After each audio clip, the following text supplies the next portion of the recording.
All right. Hello, everybody. All right. So the first time, apparently, my sound wasn't working.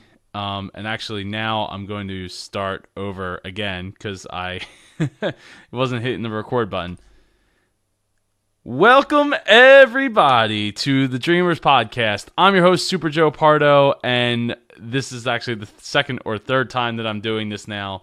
Uh, this is episode 238. It's kind of late right now. It's almost 10 o'clock, so for me to be doing this. So Matt, unfortunately, is probably sleeping right now. He should be sleeping if he's not. Guy doesn't get enough sleep as it is.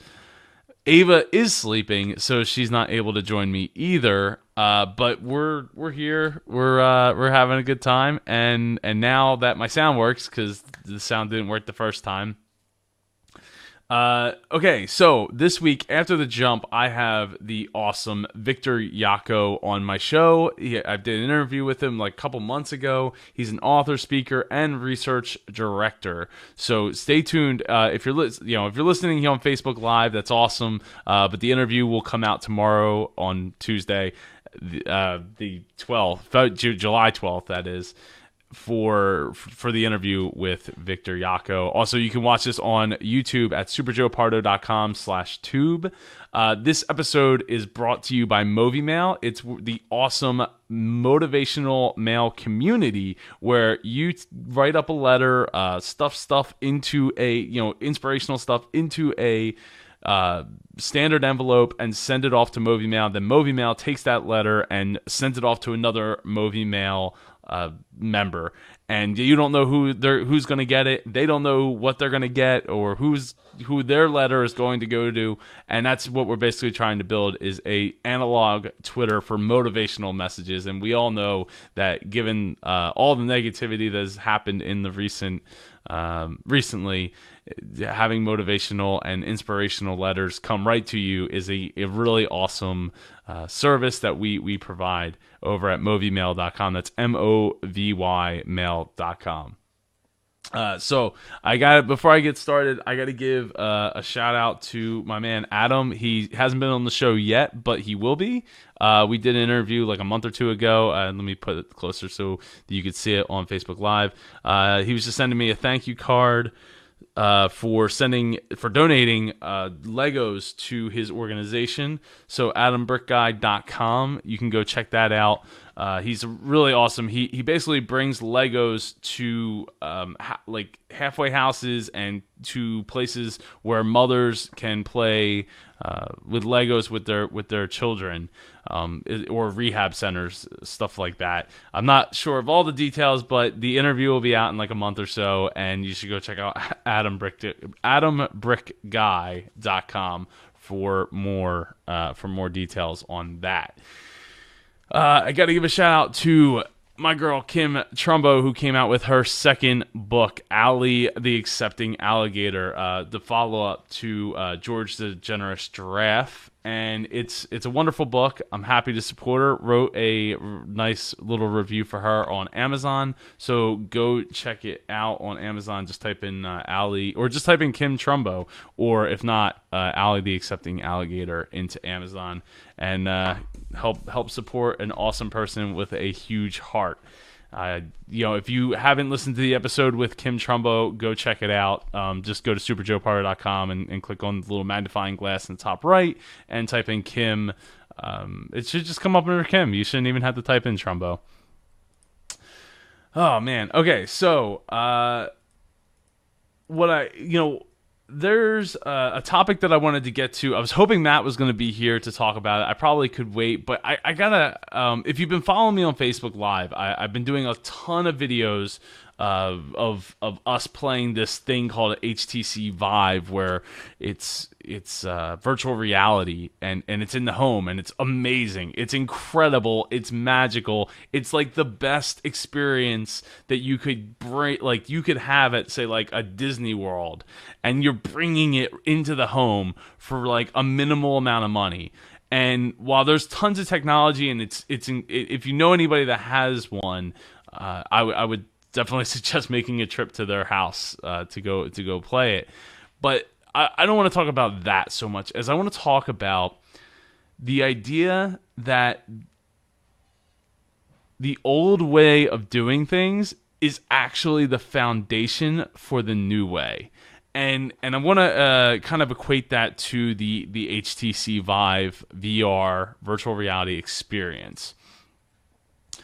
With virtual reality, there's a lot of new technologies. Things are constantly evolving and all that. And if you've done virtual reality before, you might have a benchmark in your mind of what the experience would be like. But this is not like that experience. And specifically what I want to talk about is the technology as far as the infrared sensors that go into making it happen. So like we have cameras and we have monitors and we have cell phones, and they're awesome and they do incredible things. What they all kind of built upon older things that have existed in the past. Like we're constantly evolving that technology.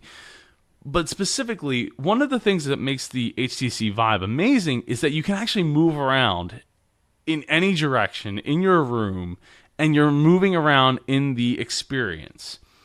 So why that's amazing is because the technology that enables you to do that is infrared technology. The same infrared technology that we've had in remotes for decades and decades. The same infrared technology that is in this is why I like having Matt here, because he helps fill in the gaps of the thought train. The same infrared technology that like made the light gun possible. With Duck Hunt on the original Nintendo, and it's like 30 years, getting close to 30 years later, and here we are with something that can track our movements inside of a room and portray it to us in a first-person aspect, which makes it so amazing. So my point with all this is that the old ways and the old stuff that we use is just the foundation for the new things that we enjoy today. And to relate that to business, if you're building upon something, say it's like a new management system, say like an inventory management system, that doesn't necessarily have to be 100% different to be effective. There's, excuse me. I'm still getting over this cough that I've been wrangling with. If you have the procedures and all, and you're trying to incorporate that into the new, like a new system, a new way of doing it, you have to start with what was already in existence, the way that you were doing it before. Just because you add technology or computers to the situation doesn't mean that you're necessarily making it 110% different. You might be changing the way you're going about it, but it doesn't necessarily mean that you have to completely revolutionize everything to make it better. You just need to build upon what the foundation of the old way of doing things is. So maybe what you were doing with paper and pencil is now you're bringing that into a computer. Now, that doesn't necessarily mean that just because it's in a computer makes it automatically better. Definitely not. It needs to be better in a lot of ways, where how we interact, how the user interfaces, how is it easy or is it complicated? Now, it might be complicated to some people because they aren't used to using computers for certain tasks, or now, like from before. But the point that I'm trying to make is that you can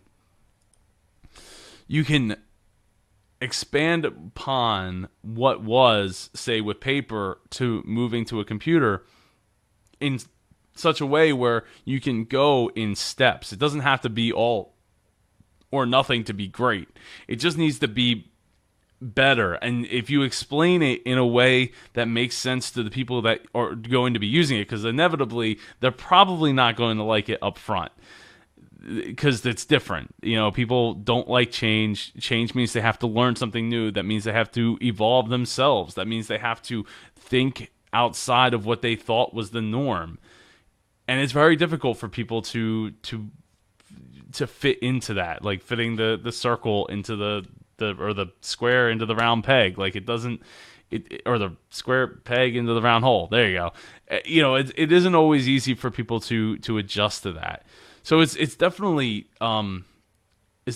But if you build upon and you show people the path of going, like, okay, well, this is how we used to do things, and now we're going down a path that makes it easier for everybody.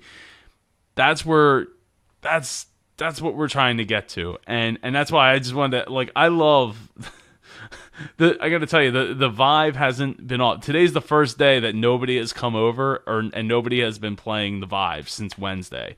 Every single day somebody has been here or somebody's been playing it. So it's incredible that something like this could be brought into the home, and it's incredible to me that the technology goes back. That's really the essence of what makes it amazing, goes back to a remote control. The same technology that made it possible to change channels from across the room without being tethered to a wire is what enables you to be able to experience a three-dimensional room environment where you're able to just, you want to look over there or walk over there. You don't have to hit a button. You just do it. It just happens.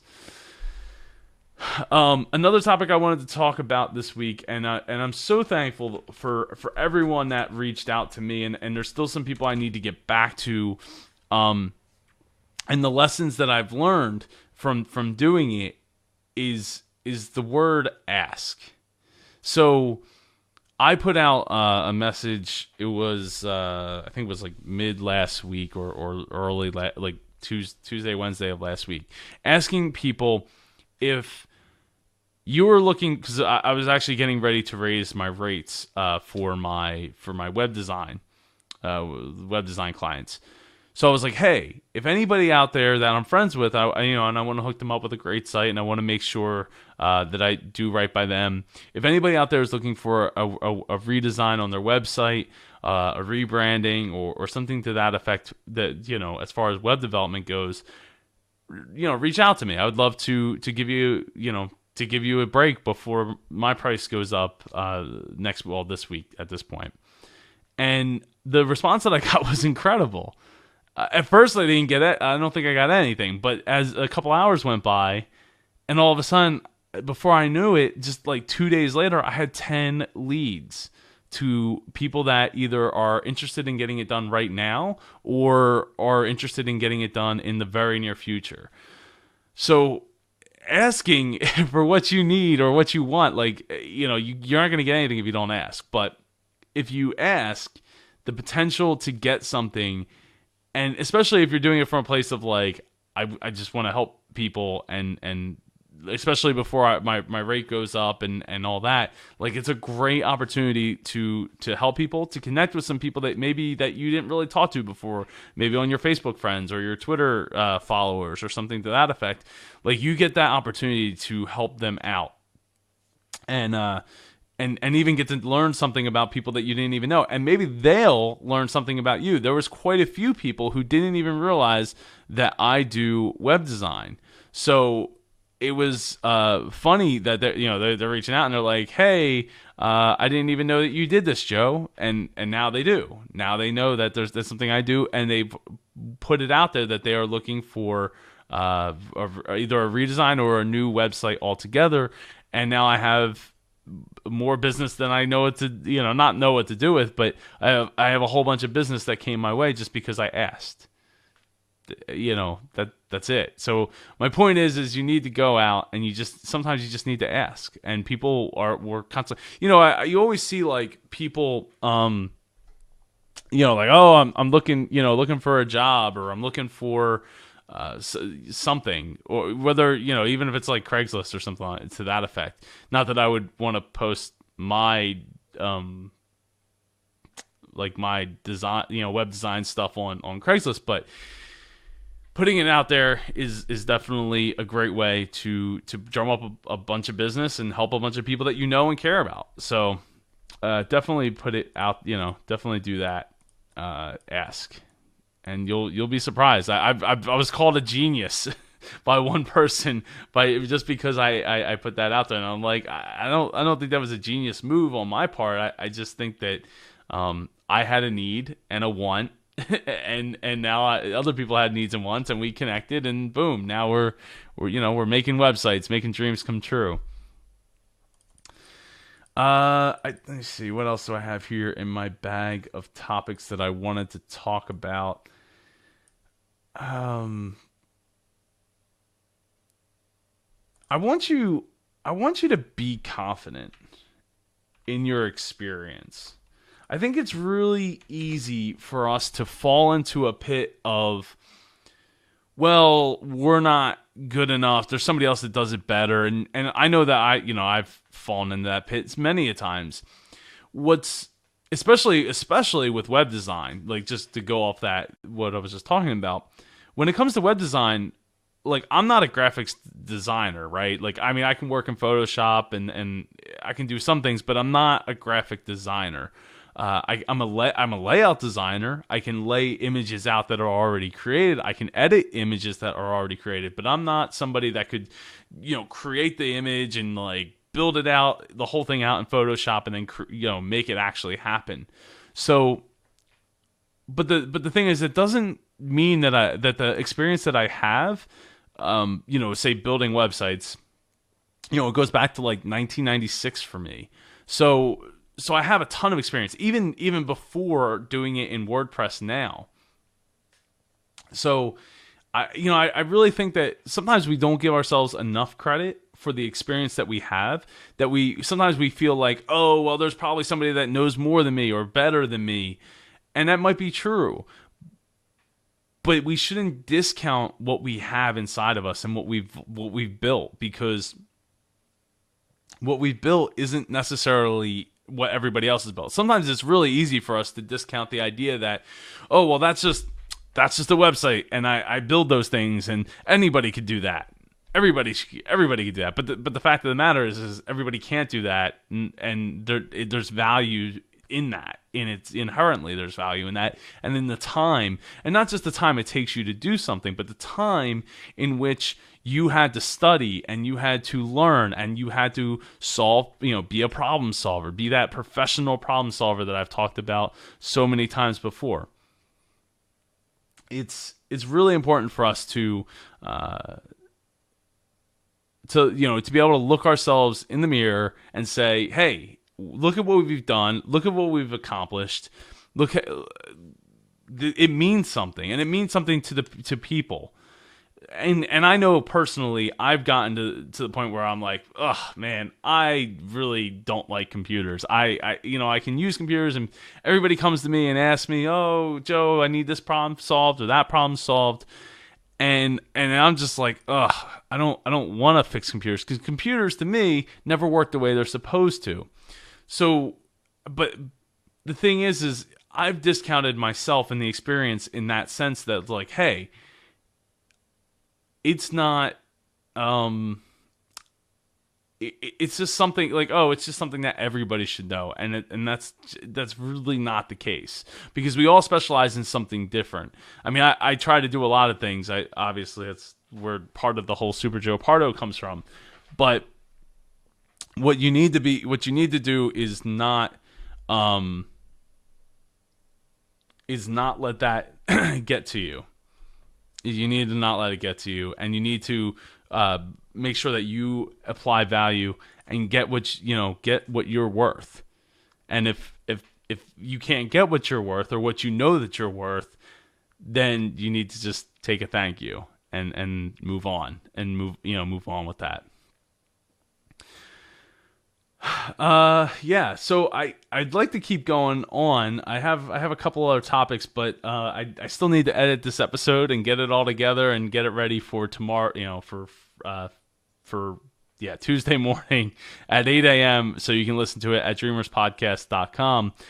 One thing that I do want to mention, though, is or actually two things I want to mention before I wrap up here, is that I have not done my YouTube channel the way I've wanted to do it. I've been procrastinating on it. I've been sick and kind of busy, and also playing a lot of virtual reality, more than I probably should, these past couple days.